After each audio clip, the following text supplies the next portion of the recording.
आज की बातचीत में आप लोगों का स्वागत है। मैं पंचायत सहायक कृष्णा त्रिपाठी आप लोगों को प्रणाम करता हूं। हम लोग एक पर्यावरण जागरूकता अभियान चलाते हैं जिसमें पौधे को बचाने का कार्य करते हैं, क्योंकि हम लोग जो गांव में पौधे लगते हैं उनका सर्वाइवल रेशियो 5% से बढ़ा के 50% करने का कार्य कर रहे हैं। मतलब हर 100 पौधे में से 50 पौधे को बचाने का कार्य कर रहे हैं। हमारे साथ में है बड़े भैया सुब्रत तिवारी। ये आप लोगों को बताएंगे कि पौधे को कैसे बचाया जा सकता है ताकि सर्वाइवल रेशियो 50% तक हम लोग बढ़ा सकें। तो सभी लोगों का सादर अभिवादन। कृष्णानंद तिवारी जी एक बहुत ही बड़ा मुहिम लेके चल रहे हैं और ये पूरे केवल इनका व्यक्तिगत मुहिम नहीं है, अगर इसको देखा जाए तो पूरे विश्व के लिए है ये मुहिम। तो हम सभी लोगों को कंधे से कंधा मिला करके इनका सहयोग करना चाहिए।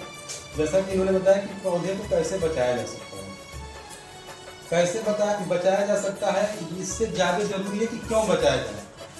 अगर हम ये जान लें कि पौधे को क्यों बचाया जाए तो हमको लग रहा है कि ये आसान हो जाएगा कि कैसे बचाया जाए, इसको समझना आसान हो जाएगा।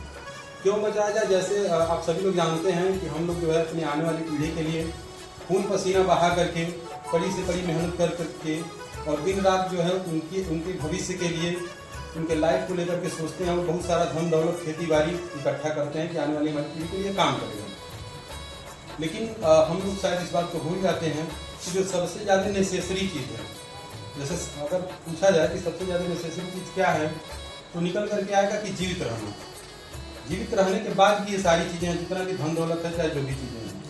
तो जीवित रहने के लिए मूलभूत आवश्यकता क्या है? तो भोजन और पानी से भी अगर जरूरी चीज़ अगर हम देखें तो सांस लेना, और सांस में हम ऑक्सीजन लेते हैं और ऑक्सीजन हमें पेड़ों से मिलता है। तो जो सबसे ज़्यादा जरूरी है किसी भी धन दौलत की तुलना में वो है पेड़ों को लगाना। ऑक्सीजन हमारे लिए जरूरी है जो हमें पेड़ों से मिलता है। अभी आप लोगों ने देखा होगा कोरोना में ऑक्सीजन को लेकर के कितनी जो है मारामारी मची थी। किस तरीके से जो है परिजन जिनको कोरोना हो गया तो उनके परिजन किस तरीके से बेचैन दिखते थे हम लोगों को न्यूज़ के माध्यम से। तो ऐसे में जरूरी हो जाता है कि हम आने वाले अपने पीढ़ी के लिए स्वच्छ वातावरण तैयार करें, और स्वच्छ वातावरण की पहली ये सीढ़ी है कि हम अधिक से अधिक पेड़ लगाएं।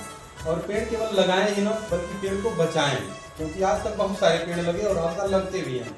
सभी लोगों के ग्राम सभा वगैरह में हर जगह लगते हैं, लेकिन पेड़ों को लगाने तक के बारे में सारे लोग सोचते हैं, पेड़ों को बचाने के बारे में कोई नहीं सोचता है। और पेड़ों को बचाने के बारे में कृष्णानंद तिवारी जी ने ये जो मुहिम लेकर चले हैं ये, उसमें हम लोगों को सहयोग करने की ज़रूरत है। मेरे दिमाग में 2 तरीके आ रहे हैं पेड़ों को बचाने के लिए, जो शायद आप लोगों को भी अच्छा लगे।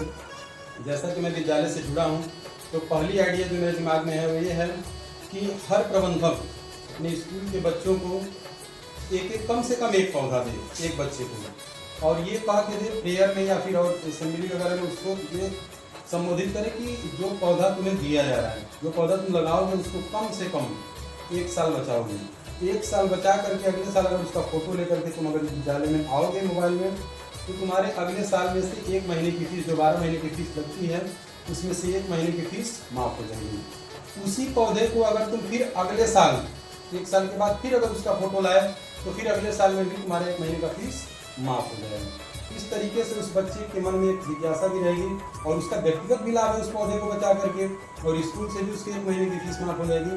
तो ये ज़्यादा संभावना है कि वो पौधे अधिक से अधिक संख्या में बचें। एक तो स्कूल लेवल पे हो गया, दूसरा ग्राम सभा लेवल पे भी हो सकता है। जैसा कि हर साल प्रधान जी लोग जाते हैं और ब्लॉक से पौधे लेकर के आते हैं, अपने ग्राम सभा में लगवाते हैं, लेकिन मुझे लगता है कि वो पौधे बस लगाए जाते हैं, उसमें से एक भी पौधा मेरे हिसाब से नहीं बच पाता है। या फिर कोई व्यक्तिगत आम वगैरह का कोई फल देने वाला पौधा है तो अपने दरवाजे पर कोई लगा लिया तो उसको बचा लिया। प्रधान लोग भी अपने पंचायत स्तर पर एक मीटिंग बुलाएं और उसमें कहें कि भाई जो भी ये पौधा ले जा रहा है, जितना पौधा ले जा रहा है